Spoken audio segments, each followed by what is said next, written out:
નમસ્કાર મિત્રો, આજે 2 જુલાઈ 2026 નો દિવસ ચૈતરભાઈ વસાવાના કેસમાં એક બહુ મોટી બાબત સામે આવી છે.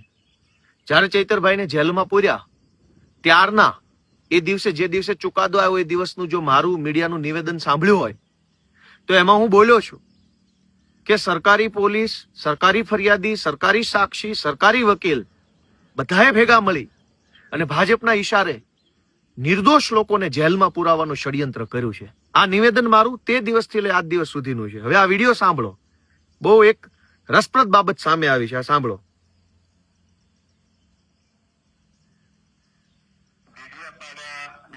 ફોરેસ્ટ ઓફિસર પરના હુમલા, ખંડણી અને ફાયરિંગના કેસમાં તાજેતરમાં નામદાર સેશન્સ કોર્ટે એમએલએ ચૈતર વસાવા સહિત અન્ય 8 જણને 7 વર્ષની સખત કેદની સજા કરવામાં આવેલી. એ કિસ્સામાં કાયદાનું કામ કર્યું છે, પણ એ કેસમાં જે સંવેદનશીલ બાબત એવી હતી, એક મહિલા કન્વિક્ટને 18 દિવસનું નવજાત બાળક હતું. એ જે બાબત છે જયારે સરકારના ધ્યાન પર આવી ત્યારે ગુજરાત સરકારના માનનીય મુખ્યમંત્રી શ્રી ભૂપેન્દ્ર પટેલ સાહેબ તથા માનનીય નાયબ મુખ્યમંત્રી શ્રી હર્ષભાઈ સંઘવી સાહેબે સંયુક્ત નિર્ણય એવો લીધો કે માનનીય ભૂપેન્દ્રભાઈ પટેલ અને હર્ષ સંઘવીએ એવો નિર્ણય લીધો કે આ જે બેન છે એને જામીન અપાવી દેવા, છોડી મૂકવા. આ વિડીયોમાં આપણા ગુજરાત હાઈકોર્ટના સરકારી વકીલ શ્રી છે, તેઓ એવું જણાવે છે કે જામીન અરજી કરે ત્યારે સરકાર તરફે એટલે ગુજરાતની હાઈકોર્ટના માનનીય સરકારી વકીલ શ્રી એવું જણાવે છે કે ભૂપેન્દ્રભાઈ અને હર્ષ સંઘવીએ સીધી સૂચના હાઈકોર્ટના સરકારી વકીલ સાહેબ શ્રીને આપી અને વકીલ સાહેબ શ્રીએ હર્ષ સંઘવી અને મુખ્યમંત્રીની સૂચના પ્રમાણે કોર્ટમાં કામ કર્યું, જેના કારણે શકુંતલાબેનને જામીન મળી ગયા. હું આ જ વાત પહેલા દિવસથી કહું છું કે મુખ્યમંત્રી અને હર્ષ સંઘવી સરકારી વકીલોને પહેલા દિવસથી સૂચના જ ખાનગીમાં અને જાહેરમાં આપતા હશે. એટલે જ ડેડિયાપાડાની કોર્ટમાં નિર્દોષ માણસોને 7 વર્ષની સજા થઈ. આ સ્પષ્ટ રીતે સાંભળો, ફરીથી હું તમને સંભળાવું.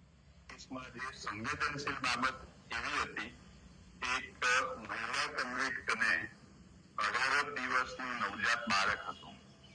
એટલે એ જે બાબત છે જયારે સરકારના ધ્યાન પર આવી ગુજરાત સરકારના માનનીય મુખ્યમંત્રી શ્રી ભૂપેન્દ્ર પટેલ સાહેબ તથા માનનીય નાયબ મુખ્યમંત્રી શ્રી હર્ષભાઈ સંઘવી સાહેબે સંયુક્ત નિર્ણય લીધો. હર્ષ સંઘવી અને ભૂપેન્દ્ર પટેલે સંયુક્ત નિર્ણય લીધો કે ચૈતર વસાવાને ખોટા કેસમાં 7 વર્ષની સજા પાડી આદિવાસી સમાજને જાગૃત કરે છે એ કામ રોકવાનું છે. આ ખેલ આજે ખુલ્લો પડી ગયો. હાઈકોર્ટના માનનીય સરકારી વકીલ શ્રી પોતે બોલે છે કે એને સરકારમાંથી સીધી સૂચના મળી અને કોની અધિકારીની નહીં, કાયદા વિભાગના આઈએએસ ની નહીં, કાયદા વિભાગના સચિવ, ઉપસચિવ, નાયબ સચિવ, મદદનીશ સચિવ વગેરેની નહીં, સીધી ગૃહમંત્રી હર્ષ સંઘવી અને ભૂપેન્દ્ર પટેલની સીધી સૂચના મળી. તો એનો અર્થ એમ થયો કે આ આખા કેસની અંદર સીધી સૂચના ત્યાં બેઠેલા 2 માણસોએ આપી છે, ચૈતર વસાવાને જેલમાં પૂરવાની. અને હવે એવું કહેવામાં આવે છે કે માનવતાનો સંવેદનશીલ અભિગમ રાખ્યો. ભાઈ, ડેડિયાપાડાના કેસમાં રાજપીપળાની સેશન્સ કોર્ટમાં પણ સરકારી વકીલ હતા જ.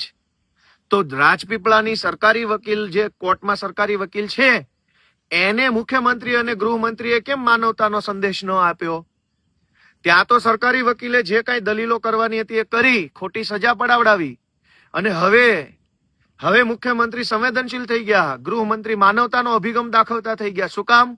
કેમ કે આજે ડેડિયાપાડાના પીઠા ગ્રાઉન્ડમાં 1 લાખ આદિવાસીઓ એકઠા થયા ને એટલે માનવતા યાદ આવી. પહેલા તો તમે અમાનવીય કૃત્ય કર્યું. 18 દિવસનો એક દીકરો હોય એવી માને જેલમાં મોકલી. અને હવે આદિવાસી સમાજ આક્રોશમાં આવ્યો, જાગૃત થયો, બોલતા થયા કે કેમ અમારા નેતાને જેલમાં પૂર્યા છે. તો માનવતા યાદ આવી ગઈ હર્ષ સંઘવીને.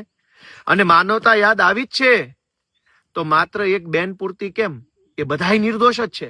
તમારી રાજકીય લડાઈ ચૈતર વસાવા સાથે છે, પણ આ કેસમાં 9 આરોપી પૈકી ચૈતર વસાવાને બાદ કરતા બાકીના બધા જ માણસો બિન રાજકીય છે, ખેડૂતો છે, એમની પત્ની છે, એમની દીકરીઓ છે. તમને માનવતા જ યાદ આવી તો બાકીના બધા લોકોને કેમ જેલમાં પૂરી રાખ્યા છે? હર્ષ સંઘવી અને ભૂપેન્દ્રભાઈ પટેલને એટલી જ વિનંતી, અને ગુજરાતભરના આદિવાસી સમાજને મારી તો એટલી વિનંતી છે કે આખો રાજકીય કેસ છે, આખો રાજકીય સ્ટન્ટ ઉભો કરવામાં આવ્યો છે. આજે હાઈકોર્ટના સરકારી વકીલશ્રી જે બોલ્યા છે એનાથી સાબિત થઈ ગયું કે આખા કેસની અંદર મુખ્યમંત્રી અને ગૃહમંત્રીને શરૂઆતથી લઈ અંત સુધી બધી માહિતી છે. છેલ્લી વાર આ વિડીયો સાંભળી લો શું બોલે છે. મહિલા આરોપી જ્યારે પણ સાંભળો. એ કિસ્સામાં કાયદાનું કામ કર્યું છે, પણ એ કેસમાં જે સંવેદનશીલ બાબત એવી હતી, એક મહિલા કન્વિક્ટને 18 દિવસનું નવજાત બાળક હતું. એટલે એ જે બાબત છે એ જ્યારે સરકારના ધ્યાન પર આવી ત્યારે ગુજરાત સરકારના માનનીય મુખ્યમંત્રી શ્રી ભૂપેન્દ્ર પટેલ સાહેબ તથા માનનીય નાયબ મુખ્યમંત્રી શ્રી હર્ષભાઈ સંઘવી સાહેબે સંયુક્ત નિર્ણય એવો લીધો કે મહિલા આરોપી જ્યારે પણ જામીન અરજી કરે ત્યારે સરકાર તરફે એનો કોઈ પણ જાતનો વિરોધ કરવાનો નથી. જેથી એ સૂચનાને અનુસરીને ગુજરાત સરકારના પ્રોસિક્યુટર તરીકે સૂચનાને અનુસરીને જ્યારે નાંદેડ એટલે હાઈકોર્ટમાં કે સરકાર સૂચનાઓ આપે છે, અને સરકાર સૂચના આપે એ તો હું સમજુ છું, પણ સરકાર સૂચના આપે તો સરકારનો કર્મચારી અધિકારી એનો ઓથોરાઇઝ માણસ આપે. મુખ્યમંત્રી ક્યારેય કોઈને સીધી સૂચના ન આપે. આમાં સીધી સૂચના આપી છે. એનો અર્થ એમ કે ચૈતર વસાવાને જેલમાં પૂરવા માટેનું આખું ષડયંત્ર હર્ષ સંઘવી અને મુખ્યમંત્રીએ ભેગા મળીને કર્યું છે એવું આજની આ બાબત પરથી સાબિત થાય છે. જય આદિવાસી.